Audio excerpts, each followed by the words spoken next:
Bienvenue sur LinguaWire français B1.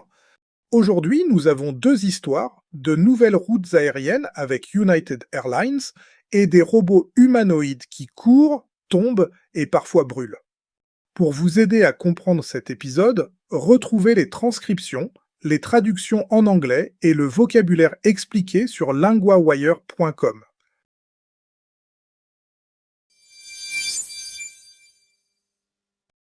Commençons avec des avions, des villes lointaines et une question simple. Les voyageurs veulent-ils encore payer plus pour de nouvelles destinations? Nous retrouvons maintenant Julien, correspondant de LinguaWire pour le transport. Merci Louis, oui, et ici, United Airlines mise clairement sur le voyage international. Elle ajoute plusieurs nouvelles liaisons, si je comprends bien. Qu'est-ce qui change exactement? La grande nouvelle, c'est qu'United prévoit d'ajouter beaucoup de nouvelles destinations à partir de 2027. On parle par exemple d'Okinawa au Japon, Ljubljana en Slovénie, Olbia en Sardaigne, Catane en Sicile, Ibiza, Valence, Marseille, Terceira aux Açores, Luxembourg et Toulouse. C'est une liste impressionnante. On voit surtout des villes moins classiques que Tokyo ou Rome. Oui, et c'est justement l'idée. La compagnie dit qu'elle veut aller au-delà des grandes villes touristiques déjà très connues. Elle cherche des lieux qui attirent des voyageurs en quête de nouveautés, de plages, d'îles ou de villes plus petites. Donc ce n'est pas seulement une question de carte, c'est aussi une question de demande. Exactement. United dit que les clients changent leurs habitudes. Ils ne veulent pas toujours le même grand centre touristique. La compagnie voit aussi une tendance vers les voyages dits Opanjo. On arrive dans une ville et on repart d'une autre. Ah oui, ça évite de revenir en arrière. Et ces nouvelles routes sont toutes pareilles. Non, elles partent de plusieurs aéroports américains, surtout Newark, mais aussi San Francisco et Washington Dulles. Et les dates sont étalées entre avril et juin. Il y a même une liaison vers Okinawa qui commence en mars. Je remarque aussi que certaines routes visent le voyage d'affaires, pas seulement les vacances. Tout à fait. Par exemple, Toulouse intéresse aussi le monde de l'aéronautique. Luxembourg touche des entreprises comme Amazon. United dit donc qu'elle veut être une sorte de guichet unique. Vacances, travail, lune de miel, week-end, tout au même endroit. Mais ajouter des routes, ça coûte aussi de l'argent. Pourquoi continuer à parier dessus? Parce que pour l'instant, ce pari semble rentable. United dit avoir ajouté 49 nouvelles destinations depuis 2021. Elle dit aussi être la seule compagnie américaine à voler sans escale vers 32 de ces lieux. Donc la compagnie ne remplace pas ses anciens vols, elle élargit plutôt son réseau. Oui, c'est important.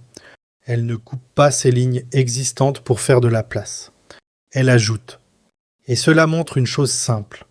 Dans le transport aérien, les passagers veulent souvent plus de choix. Ils veulent aussi des trajets plus pratiques et plus directs. Et la saison de voyage change aussi, si j'entends bien. Oui, le chef de United dit que ces nouvelles destinations ne sont plus seulement des vols d'été, elles vont souvent jusqu'en octobre. Pour la compagnie, la saison s'allonge. Et c'est un vrai changement dans la manière de vendre le voyage. C'est donc une histoire de liaison, mais aussi de calendrier et de stratégie.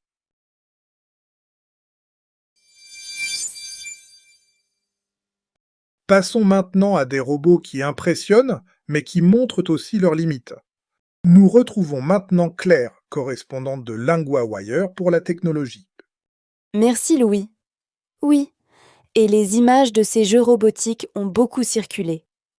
On a surtout vu des robots qui courent vite. Mais il y a un revers, non?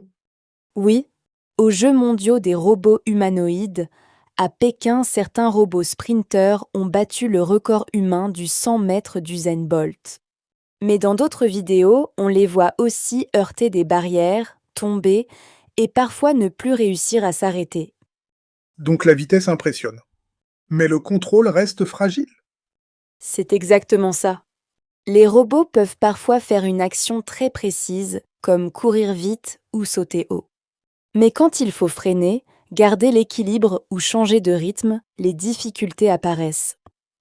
Et les images sont encore plus frappantes quand ils tombent. Oui, parce que certains se cassent à la taille dans des étincelles, ou même prennent feu. Ces scènes sont spectaculaires. Mais elles disent surtout quelque chose de très clair. La robotique avance, mais elle n'est pas encore prête pour tout. Les jeux ne servaient donc pas seulement à faire le spectacle. Non. Les organisateurs ont aussi proposé des épreuves plus concrètes, comme laver du linge ou l'accrocher. Et là, les robots étaient souvent plus lents que des humains. C'est presque plus révélateur que la course, en fait. Je pense que oui. Courir vite, c'est utile pour montrer une capacité technique. Mais faire une tâche domestique demande une coordination plus fine.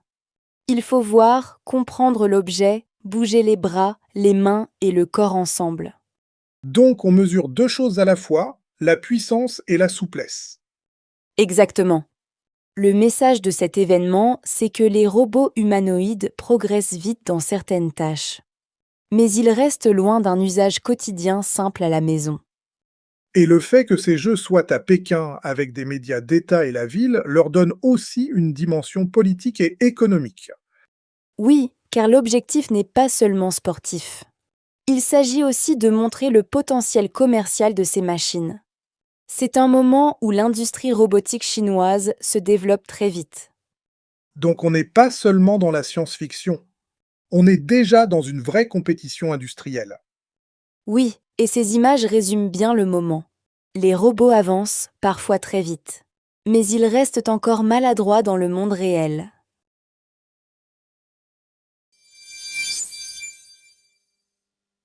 Dans cette histoire sur les vols, trois mots sont très utiles. Le premier, c'est la liaison, féminine. Cela veut dire un vol ou un trajet qui relie deux villes. Dans l'histoire, on parle de nouvelles liaisons vers Marseille et Toulouse. Exemple, cette liaison entre Lyon et Lisbonne est pratique. Le deuxième, c'est le réseau, masculin. Le réseau, c'est l'ensemble des lignes ou des connexions d'une compagnie. Dans l'histoire, on comprend que United élargit son réseau sans supprimer ses anciens vols. Exemple, cette petite compagnie a un réseau très simple mais efficace. Le troisième, c'est les clients, masculin pluriel. Les clients sont les personnes qui achètent un service. Dans l'histoire, United dit que les clients changent leurs habitudes. Exemple, les clients veulent souvent des trajets plus directs.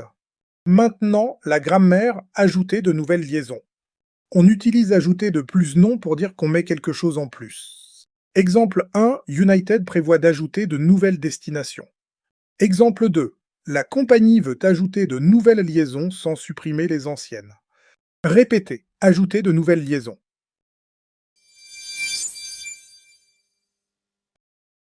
LinguaWire isn't only a podcast. Every day, the lead story becomes a personal language lesson in your classroom. Each lesson covers reading, vocabulary, grammar, writing, and listening, all built from today's real news story. Start today on linguawire.com.